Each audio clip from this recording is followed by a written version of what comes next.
Due to the lack of activism within specifically the Australian government and our society as a whole, the Great Barrier Reef will soon diminish and the damage will become irreversible.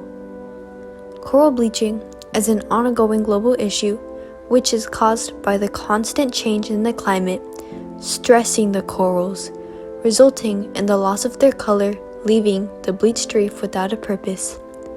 Increased greenhouse gas emissions, overfishing, global warming, sunscreen, and invasive species are all factors of coral bleaching.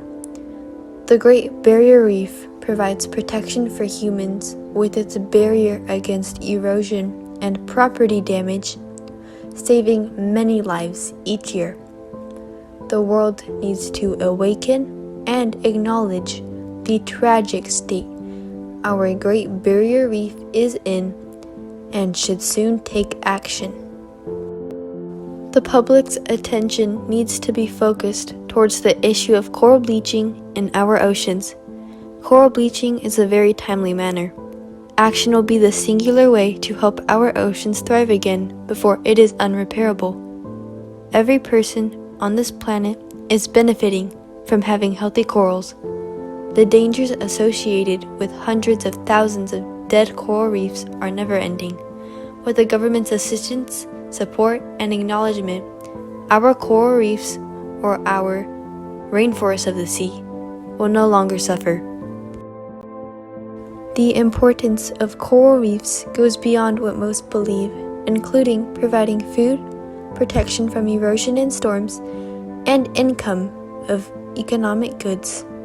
Without protection against and the reversals of coral bleaching, billions of sea plants and animals will suffer, and humans will experience an economic crisis.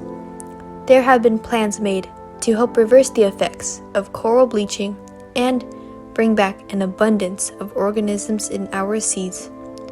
Recent increases in the incidence of coral bleaching on the Great Barrier Reef have been related to warming sea temperatures.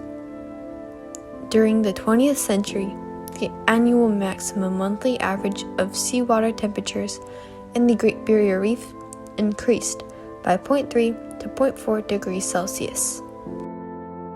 James Delingpole, a British journalist, denies the science of human-caused climate change and the impacts of coral bleaching. He claims it is the biggest scam in the history of the world. Peter Ridd not only doesn't believe that coral bleaching is an issue, but he believes it is in sufficient shape.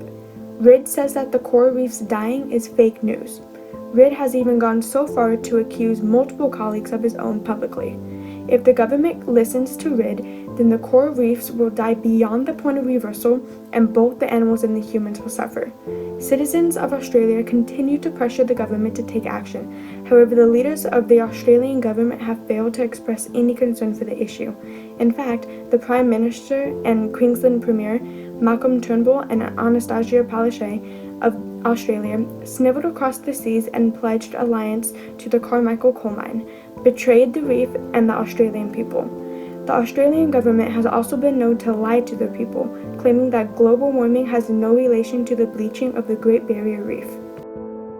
The first solution to prevent further harm to the reef, microfragmentation and fusion, could be performed. To do this, scientists will purposely break thriving coral and will separate it into individual groups. The individual coral will grow large enough to replace the dying coral in the ocean. According to Coral Reefs Are Dying, here's how we can save them by the YouTube channel Hot Mess. Once the coral is divided, their growth speed increases by nearly 20 to 45%. Microfragmentation is costly and time-consuming. However, with the help of both the public and the Australian government, the corals can be restored quickly and safely. In conclusion, if no action is taken on coral bleaching by the Australian citizens, the Great Barrier Reef will soon diminish and the damage will eventually become irreversible.